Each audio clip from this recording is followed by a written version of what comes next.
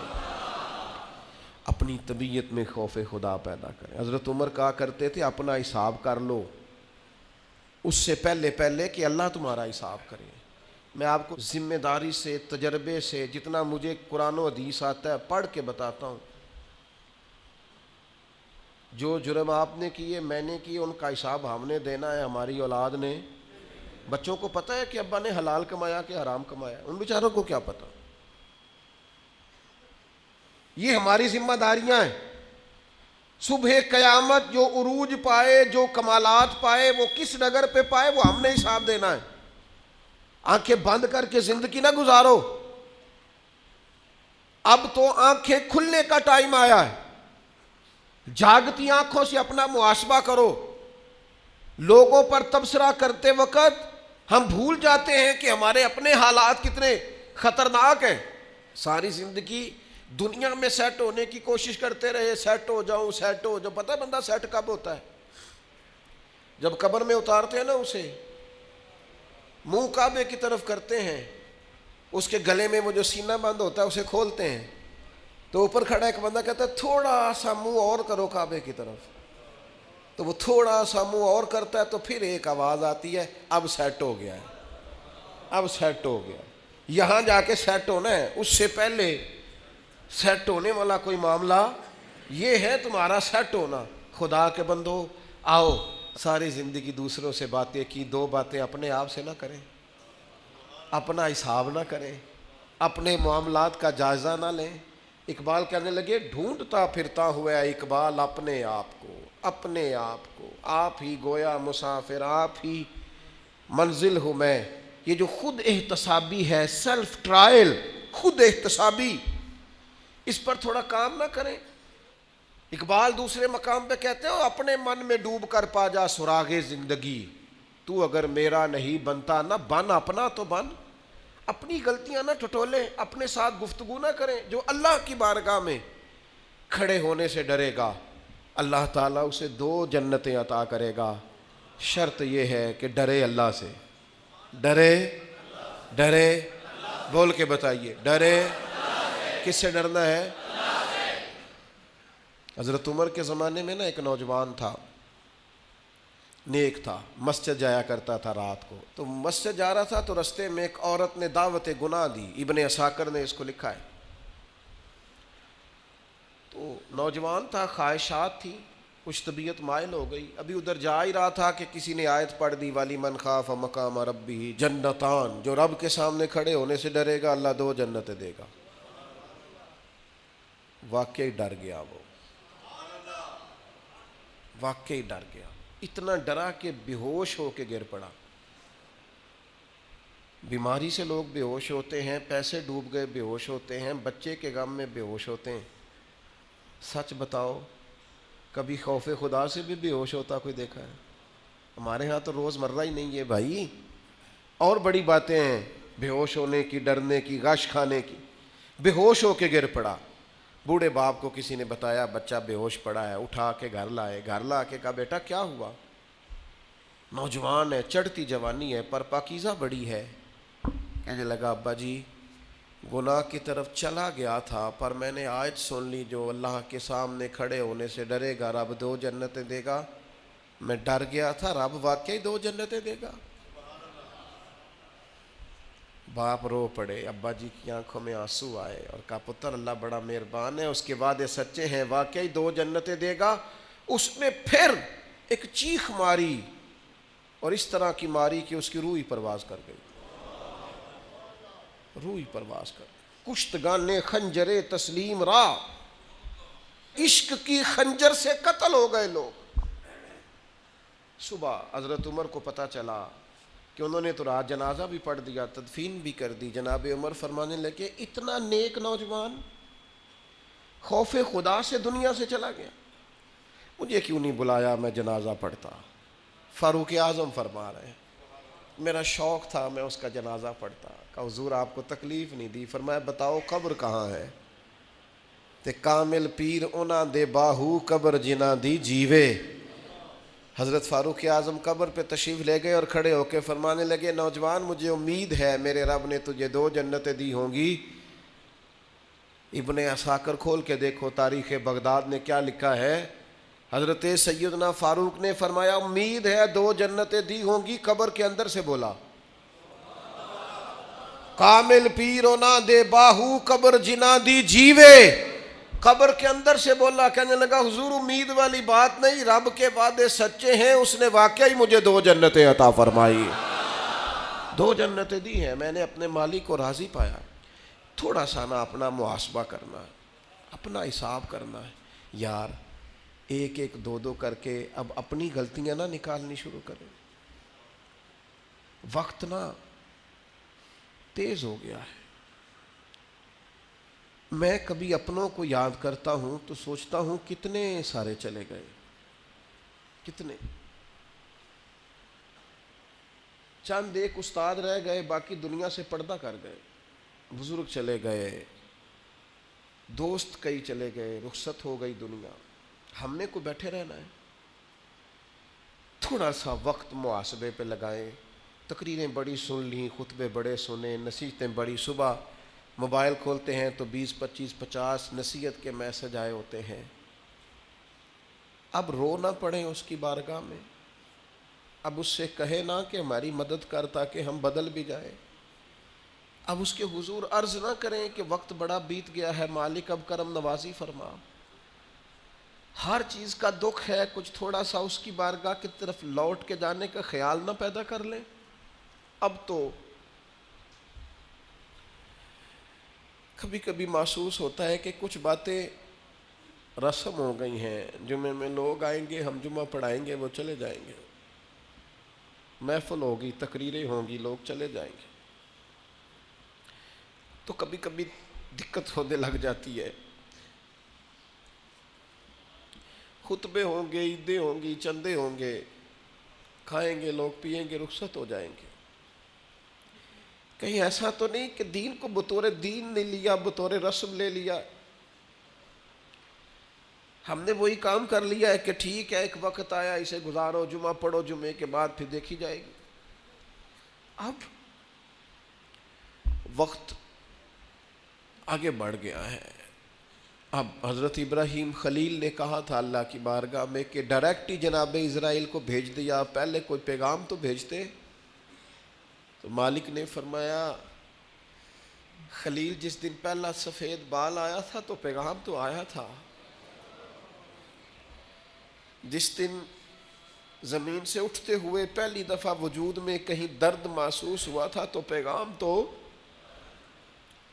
آیا تھا، اور جس دن تندرست جسم نے بیماری میں رات گزاری تھی تو پیغام تو آیا تھا۔ پیغام تو آ رہے بھائی، صبح شام پیغام آ رہے۔ اور حضرت داؤد طائی فرمایا کرتے تھے جس دن تو کندھوں پہ دادی اور دادے کے جنازے اٹھا کے لے گیا تھا تجھے یاد نہیں تھا کہ کبھی ان کندھوں پہ تجھے بھی اٹھایا جائے گا۔ نانی، نانا، چاچو، ماموں، ماں، باپ، جب یہ تو جنازے اٹھا کے لے جا رہا تھا تو تجھے ہوش نہیں تھی کہ باری تیری بھی آئے گی، تو نے بھی جانا ہے۔ تو نے بھی وہاں حاضریاں دینی ہے. کبھی قبرستانوں میں کھڑے ہو کے دیکھا کرو, رش لگتا ہے. قبیلوں کے قبیلے لیٹے ہیں, خاندانوں کے خاندان لیٹے.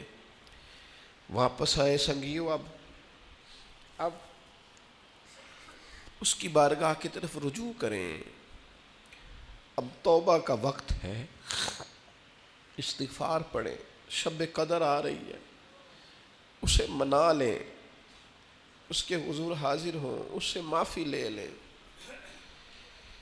حضرت بہلول دنا قبرستان میں کھڑے ہو کے ہنس رہے تھے, تو ایک شخص نے کہا بابا تو بڑا دیوانہ ہے, جب مرضی ہنسنے لگتا ہے, اب کیوں ہنس رہا ہے؟ اور قبرستان میں کھڑے ہو کے ہنس رہا ہے. تو فرمانے لگے یار ہنس اس لیے رہا ہوں کہ دنیا میں رب مانتا تھا, یہ قبروں والے نہیں مانتے تھے. اب یہ سارے مانتے ہیں, وہ نہیں مانتا.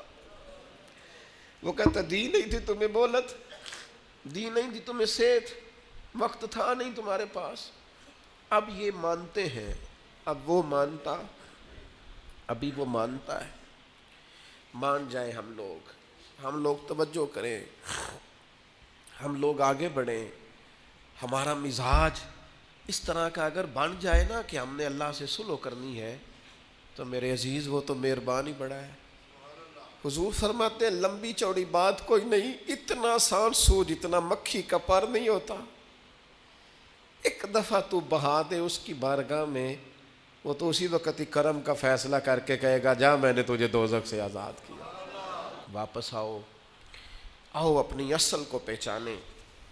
آؤ, میں آپ کو ذمہ داری سے کہتا ہوں, رشتہ دار ہوں, دوست ہوں, یار ہوں,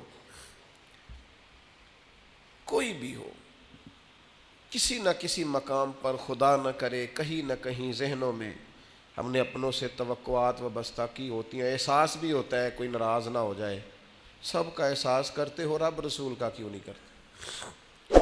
اس کا بھی تو احساس کرو نا, وہ ناراض نہ ہو جائے. میں رات کو دیکھ رہا تھا, مغرب اور صبح میں دیکھ رہا تھا, فجر کی نماز مسجد فل تھی. میں دیکھتا تھا کہ جو پچھلی صفیں ہیں نا, یہ رمضان میں مغرب اور فجر میں فل ہوتی ہیں. سوچ رہا تھا کہ 2-4 دن کے بعد کہیں یہ صفیں ویران نظر نہ آنے لگ جائیں, یہ سوال نہ کھڑے کریں کہ کدھر گئے نمازی, مسجد مرثیہ خواہ ہیں کہ نمازی نہ رہے, یعنی وہ صاحب اوصاف حجازی نہ رہے, یہ کہیں شکایت نہ کرے ہماری اللہ کی بار. تو آپ سے اپیل کروں گا, جتنے نیک اعمال رمضان میں شروع کیے ہیں انہیں جاری رکھیں عید کے بعد بھی. جتنا قرآن شریف پڑھنا شروع کیا ہے اسے روز پڑھا کریں. جتنے استغفار پڑھ رہے ہیں رمضان میں وہ روز پڑھنی ہے انشاءاللہ. عید والے دن بھی اپنے معاملات میں فرق نہ, تھوڑی سی ایک دفعہ جد و جہد کرنی پڑے گی, ہمت کرنی پڑے گی. چلیں کہہ لیں جبر کر کے آپ کو عید والے دن بھی تلاوت کرنی پڑے تو کریں. تھوڑا سا چند دن اگر آپ اور گزار لیں گے تو انشاءاللہ تعالی معاملات میں بہتری ہوگی.